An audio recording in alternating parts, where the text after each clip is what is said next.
He lived in a city where the concrete jungle rose to the sky, obscuring the stars. Alex, a young journalist whose days were filled with routine editorial assignments and boring news, was far from the world of mystery and mysticism. His world was rational, explainable, devoid of shadows and inexplicable whispers. But that all changed the day he found an old trunk left over from a move. Inside, among yellowed photographs and dusty letters, lay a diary. The diary of his grandfather, whom he had never known. The handwriting was uneven. The words seemed to quiver on the pages, telling of a city that didn't exist on maps, of a place whose name had been erased from memory and whose existence was denied. A city where shadows moved on their own and an ominous bell chimed out of nowhere. At first it seemed like a ridiculous fairy tale, an old man's delusion, but the more Alex read, the more the story gripped him. Skepticism began to recede, giving way to a strange, persistent curiosity. After all, this diary wasn't just a story, it was a cry for help from the past. His grandfather, who had disappeared in search of this town, was no longer just a surname in the family tree, but a mystery to be solved. Alex began to feel a personal connection to this story, as if a thread stretching through the years connected him to his grandfather, to this forgotten town. He couldn't just dismiss it as fiction. Something inside him demanded the truth, demanded an answer. He reread the diary again and again, searching for clues, for details that might lead him to this place. Soon he realized he was going on a journey. In his hands he held old maps scribbled with his grandfather's notes. He packed his backpack, filling it with everything he needed, as if preparing for a trek into the unknown. Starting the old jeep, he looked at the city that was left behind. At that moment he felt a slight uneasiness, a faint chill running down his spine, like a premonition of something inevitable. He moved from his seat, racing away, toward the lost city and the mystery he was supposed to uncover. But he did not yet know that this journey would change him forever. Not only did he have clues ahead of him, but something beyond his previous understanding. As if guided by an invisible hand, Alex set off, following the cherished directions of old maps and written pages of his grandfather's diary. The further he went into the thicket, the more winding and abandoned the road became. Civilization remained a distant memory.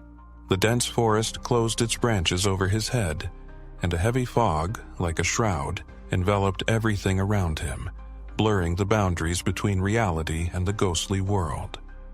Along the way he encountered rare locals, their gazes full of alarm and mute warning. Confused and reluctant, they spoke of a lost city, a place they called cursed, a place that was better never to be found. Their words sounded like a sentence, but that didn't stop Alex. Persistence, bordering on recklessness, drove him forward. As he traveled, strange, inexplicable things began to emerge, as if from the ground. Shadows that looked like living creatures flickered on the side of the road, appearing and disappearing as if playing with his perception. Whispers, quiet and insistent, came from nowhere, as if someone invisible was calling his name. Alex, a man of science and a skeptic to the bone, tried to find a rational explanation for these phenomena, but his confidence in the laws of nature was cracking. A sense of anxiety, like an icy hand, clutched his heart, and the feeling of loneliness and isolation became unbearable. Night, which came suddenly, found him alone by the fire crackling in the silence of the night. He plunged back into his grandfather's journal, and the yellowed pages revealed even darker details about the city, its dark secrets, and what might await anyone who dared to disturb its peace. Despite the growing fear, Alex couldn't back down. He felt that he had gone too far to turn back. This strange, sinister attraction, like a magnet, drew him to the solution of the mystery, to the place that might change his life forever, or even cut it short. He didn't know what lay ahead, but he knew he had to keep going.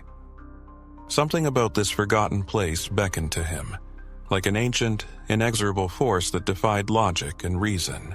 The dust of centuries settled on the broken windows as Alex's jeep tore through the silence of the lost city like a beast. At a glance, it was a lifeless ruin, the stone skeletons of houses pierced by the wind. But this deceptive silence hid something else. As soon as the invisible boundary was crossed, the sense of desolation was replaced by a strange, unsettling feeling. It was as if life here had stopped only a moment ago. On the tables, under a layer of dust, the remains of uneaten food glowed, and in the air hung the tart odor of incense, alien to this place, but persistent. Not a sound, not a soul. Only a crushing silence broken by the occasional creak of a rickety door and the howling of the wind, like the moaning of unmoored souls. Alex, leaving his familiar world behind, stepped onto the sidewalk, where the stones remembered the footsteps of long-gone shadows. He slowly moved along the streets, peering into the dark openings of houses. The rooms were chaotic, as if abandoned in haste. Scattered books, old photographs, children's toys, shards of a past life, hinting at a reality that seemed unable to disappear without a trace. Alex tried to find an explanation, a rational grain in this absurdity, but with every step his skepticism receded in the face of something inexplicable. He saw them, shadows slipping outside the windows, barely visible but clearly perceptible. He heard them, whispers, faint but insistent, speaking his name like a call from beyond the edge. The city wasn't dead, it was different.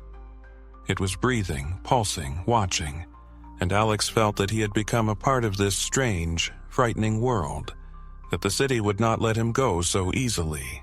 In the center of this labyrinth of dilapidated buildings, like a beacon, stood the old bell tower.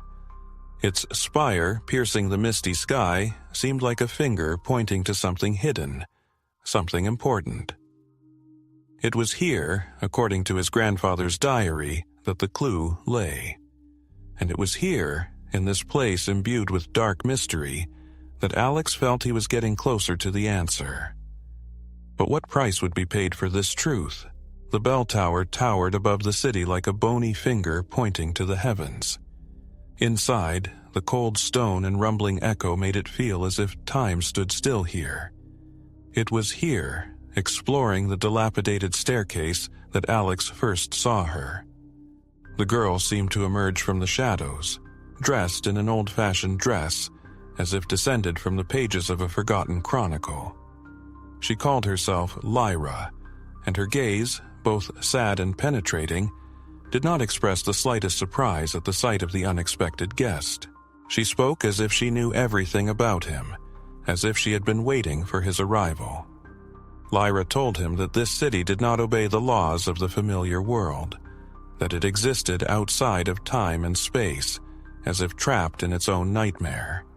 She told of an ancient ritual that turned its inhabitants into ghostly shadows, doomed to wander forever. Her voice was quiet, but every word was penetrating, making Alex's skepticism recede before the inexplicable. Lyra seemed to be both a ghost and a real person at the same time. She claimed to know of his grandfather's fate, that he too was trapped in this cursed place. Could he trust her? That question tormented him, while fear and hope fought for supremacy. She offered him to go to the top of the bell tower, assuring him that there he would see something important that would shed light on the mystery. Alex hesitated, but the overwhelming feeling that he was on the right path made him accept the offer. The tension between them grew with each step up the spiral staircase, a mixture of trust and apprehension, as if they were both playing a dangerous game where the stakes were their sanity. But something in Lyra's eyes, something deeply hidden, said that this story was far more complicated than it seemed at first glance. They climbed up the narrow, winding staircase, the steps creaking under each step like the bones of an old beast. Alex and Lyra, guided by an invisible force, reached the top of the bell tower. From the height, there was a view that made the blood run cold in their veins. The city, shrouded in thick fog, seemed now not just an abandoned settlement, but a wound in the fabric of reality. Alex saw that the forest surrounding the city was only the first layer. Beyond it stretched something else, a shaky, foggy space, like a portal that had opened in the very core of the world. Lyra, with sadness in her eyes, confirmed his hunch. The city, she explained, was a gateway opened by an ancient ritual that had torn the veil between worlds. Its inhabitants had not disappeared.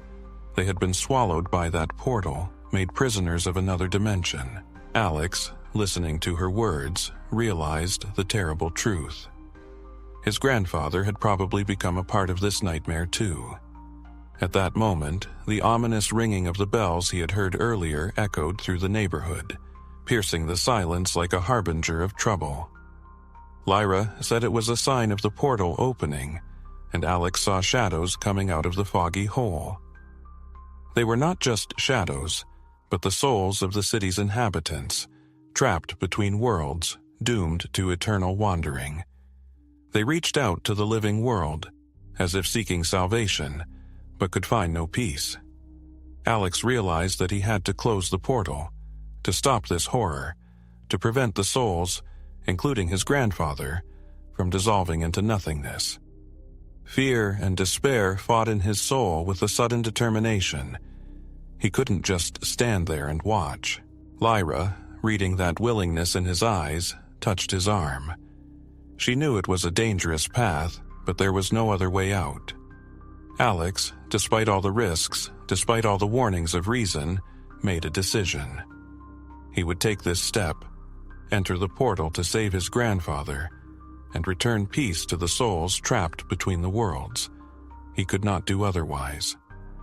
There was darkness ahead of them, but also a hope that had yet to fade. Their path lay into the heart of a foggy space where reality intertwined with nightmare and secrets were just beginning to unfold. And so, they stepped. Not into the void, no, but into something that was itself a distortion. The world beyond the portal curved like a reflection in a broken mirror, where chaos danced in an embrace of impenetrable darkness.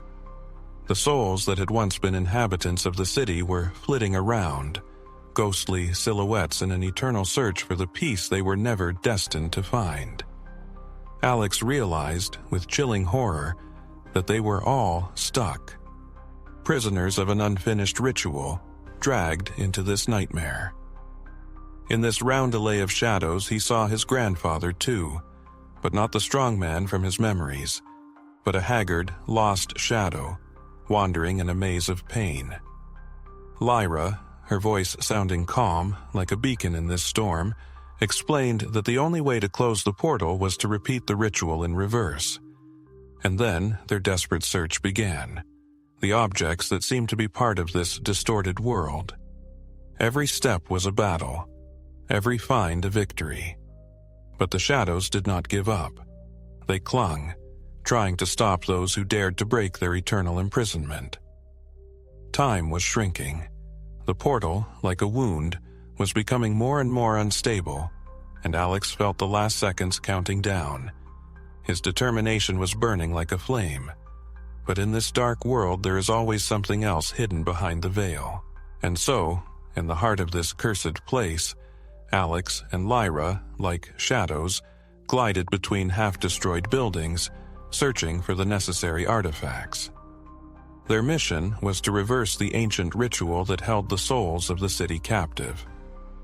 Each step was accompanied by chilling whispers, and the shadows, as if alive, tried to prevent them. But Alex, no longer the skeptic he was before, showed unprecedented determination. His knowledge, drawn from his grandfather's diary, and his intuition, sharpened by the pressure of the supernatural, led him forward. Lyra, with her deep understanding of otherworldly forces, was his faithful support. Gathering the necessary items, they began the reverse ritual. The shadows, like hordes of furious spirits, pounced on them, but Alex, with firmness and willpower, resisted their onslaught. In the midst of the ritual, when the portal began to waver, she appeared out of the darkness, an ancient entity, the source of evil that fueled this cursed land. She tried to stop them, but Alex, with Lyra's help, overcame her power. The ritual was complete. The portal began to close, and the souls of the inhabitants finally found peace. The grandfather's spirit, freed from the portal's influence, looked at his grandson with gratitude. The battle between good and evil had come to an end, but echoes of the battle remained in the air, hinting that the mysteries of this world were not as simple as they seemed. The veil of reality closed, and the three found themselves back within the walls of the forgotten city. But now it was only a semblance of its former self, dilapidated, lifeless. Not a trace of the otherworldly, just dust and desolation. Lyra disappeared as suddenly as she had appeared, leaving Alex alone with his grandfather, whom he barely remembered. The old man, whose memories of his experiences were like shards of a broken mirror, tried to piece together the mosaic of his experiences. He spoke of shadows, of the eternal ringing of bells, but much slipped away, like a dream from which one awakens, remembering only the sensation but not the details. Soon they left the cursed place, leaving behind the dilapidated buildings and the ominous silence. Returning home was only a physical displacement, for inside Alex everything had changed. The skepticism that had been his mainstay had crumbled, giving way to the realization that the world was far more complex and mysterious than it had seemed before. He saw what others could not see, knew that there were forces beyond the ordinary. He published an article in an attempt to convey the truth, but his words were met only with ridicule and disbelief. He became an outcast in the world of rationality, but it didn't matter, because Alex knew that he had freed his grandfather from eternal captivity and solved the mystery of the city. His life was back to normal, but the shadow of his experience stayed with him forever, reminding him that there was something that could not be explained. And that truth, burned into his mind, was the starting point for something greater, invisibly present in the air but not yet manifest.